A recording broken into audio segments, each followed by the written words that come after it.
Hello, friends. The Gauleiter of occupied Crimea, Aksionov, promised the residents of the peninsula that the problems with gasoline would be resolved within 2 weeks. Due to the fact that some of the plants simply aren't physically operating in this case, we've encountered problems and disruptions with fuel. The situation with 95-octane gasoline is guaranteed to be fully resolved within 2 days, and within 2 weeks the issue with the availability of 92-octane gasoline will be addressed as much as possible. The only person who can guarantee anything regarding gasoline supplies is Magyar.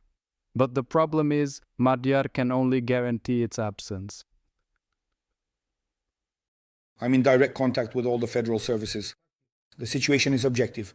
I ask the people of Crimea and guests of the peninsula to be patient. The situation is forced due to objective reasons. But once again, I repeat, within 2 days the issue with 95-octane gasoline will be fully resolved. Within 2 weeks, the issue with 92-octane gasoline will also be closed. He provided convincing arguments, just a little less than zero. Rostov region. People are stealing diesel from each other. There's a parking lot near Svobodny here at Rosneft. Those who drive know it. Last night they tore up Malo's tank like this. They wanted to drain it. They ripped out the fuel intake, everything. But the auxiliary tank was empty. They broke everything. A guy from Rostov, here's his photon truck. The truck has 10,000 kilometers on it. This is a special operation to degasoline and de-dieselize the Russian Federation. Khabarovsk. People come early and get in line even before the gas station opens. Hey, quiet down, damn it. So, people are already lining up. In 2 minutes, they'll start selling gasoline. The UN Special Rapporteur on Russia, Mariana Katsarova, stated that about 10% of Russian soldiers deserted after being sent to the front. I, Stepovich Alexander Anatolievich, call sign Psycho, born June 5, 1997, refuse today to carry out an absurd order. To cross the field with the guys for 1.7 kilometers in open terrain under enemy FPV drones. They told me, this is your task, your order, go however you want. Tomorrow, September 20th, if I don't get in touch, spread this entire video all over the internet, on all social networks. Let the country know our heroes, the commanders, who are just sending the guys to their deaths. There are a lot of guys lying there wounded. No one is retrieving them. President Zelensky, in an interview with an American TV channel, stated that if the Russian leadership doesn't end the war, they'll have to look for bomb shelters. As soon as Ukraine has long-range missiles, it will use them immediately.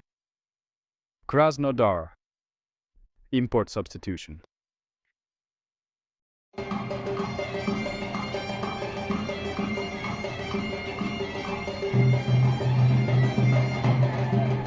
When you're truly trying to get some peaceful sleep at night, it's actually much worse than a really loud neighbor's incessant drilling. Cars of Russian immigrants who are having such a hard time living in America.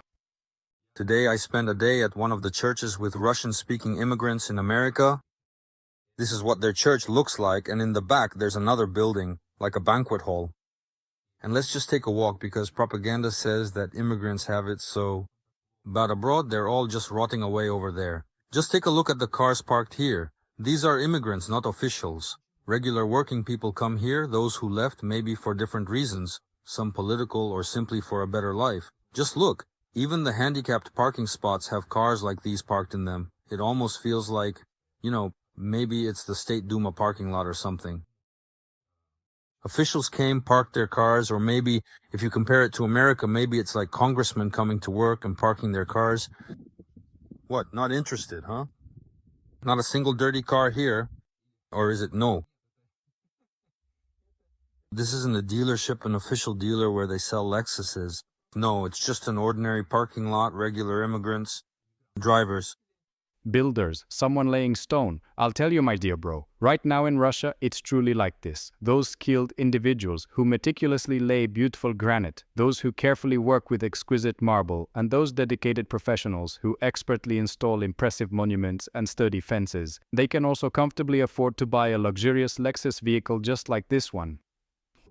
Yeah, their kids have grown up now, the immigrants' kids, and now they're becoming doctors, studying, while the adults just work regular jobs. And not all of the adults who came here, not all of them speak perfect English, not at all, far from it. Some speak with an accent, some don't know English very well. And still, everyone works, everyone has enough to live on. No one is stuck renting. Most probably 95% of immigrants here, at least in our city, all have their own homes. And none of them, they're not some rich kids. It's not like, no, not a single young person here, not a single guy or girl has a dad working in the government here. No one here breaks traffic rules, and then, when they're stopped, no one yells, "Do you know who my dad is?" Or, "I'm going to call my uncle right now. Do you know who my uncle is?" Or, "My dad, are you going to have problems?" If you mess with me, you'll be sent to the special military operation. I've never seen, when I go back to my homeland, any ordinary worker with even a car like this. A Suburban this big or a Tahoe like this. I know that's just a dream. A Lexus is only for some businessmen. An ordinary worker can't afford something like that. An X7. This isn't Chicago, it's not New York. This is ordinary single-story America. Not a single Chinese car, because importing Chinese cars into America is prohibited. There are Korean ones, but specifically no Chinese ones. In short, the main secret to success. Leave for America at the right time. A test of patriotism. On the city streets. Are you a patriot? Yes. What are you willing to do for your country? To go, to fight. Are you ready? Yes. Then can I ask you to leave your last name and signature on this patriotic list, so that in the event of a general mobilization, you'll be among the first? No, I don't want to. Why not? Why would I do that? But you just said you were ready. No, I don't want to. Ready, right? What are you willing to do for your country? To die. No, well, I'm not ready for that yet. Why not? Scary. You just said you were ready for anything. Then leave your last name. No, that's sketchy. At least your phone number. What are you willing to do for your country? For anything, our grandfathers, even to die. Ready to die? Yes, no, that's about patriotism. Are you a patriot? Of course. What are you willing to do for your country? Anything. We have a patriotic list. Could you please leave us your information? And in case of general mobilization, you will have... Wait, why not? Sir, why aren't you willing? People are still arguing about who will win, Russia or Ukraine. How can a country possibly win a war if only one person in it actually wants to fight?